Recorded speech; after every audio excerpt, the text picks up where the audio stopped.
Hello, everyone. My name is Dustin Walter, and today I'm going to be talking about fantasy football. Now, football has been a huge part of my life ever since I can remember. I've played football for about 9 to 10 years, so I have a lot of experience with it. I also played other sports as well, such as basketball, baseball, soccer. So, sports has been a big part of my life, and I've just always had a passion for it. Today I'm going to be talking to you about fantasy football. Now, football is becoming the most popular sport in America if it hasn't already. Um, which means fantasy football is becoming more popular as well. Now, one big misconception about fantasy football is that if you just pick the best players, you'll win. Well, they couldn't be further from the truth. Sometimes the best players don't put up the best numbers, so that's not entirely true. You need to find the best player that works well in their system and produces the most as far as numbers go.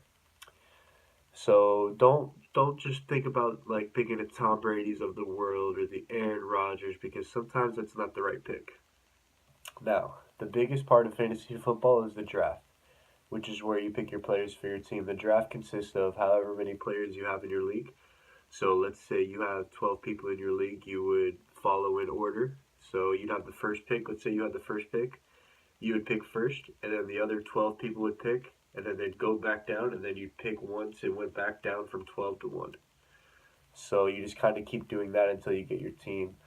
Um, Another misconception about fantasy football is that you should pick quarterbacks first. Now, a lot of people think that because, oh, well, quarterbacks always have the ball in their hands and they're always throwing the ball, they're always putting up the most numbers. Now, well, yeah, that is true, but there are a lot of good quarterbacks out there that put up good numbers, so you really don't need to waste your first pick on one.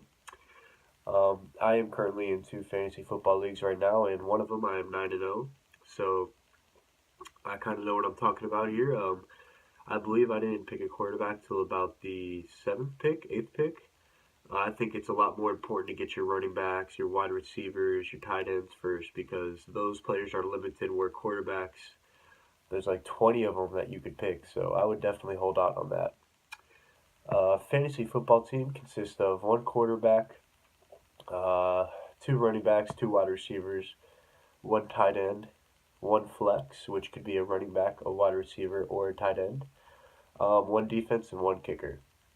And then you also have a few other players that would be on your bench, probably 5 to 6 players that you could sub in and out as well. um, once you get your team selected, then it's time to get started. Another big important key factor of fantasy football is always to look at the matchups. Now, sometimes your best players will have bad matchups. They might be going up against the Denver defense, which is one of the best defenses in the league. So it might be smarter for you to bench that guy and start somebody else because they're going up against a weaker defense. It's entirely up to you. That's the beauty about fantasy football because you never really know.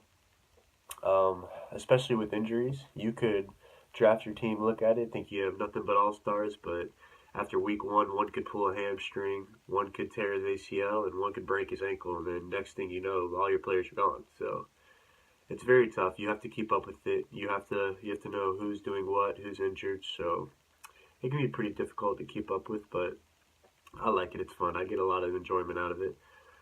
Let's see.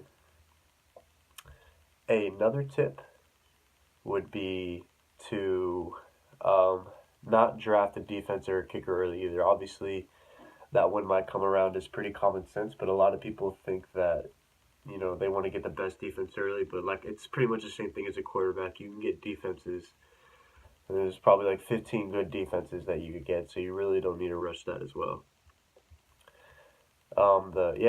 The one I'm in right now, the league that I'm 9-0 in, is a $400 buy-in, so I'm pretty excited about that. Hopefully, I'll get that. And I hope you guys use these tips when you make your fantasy league. And good luck and thank you.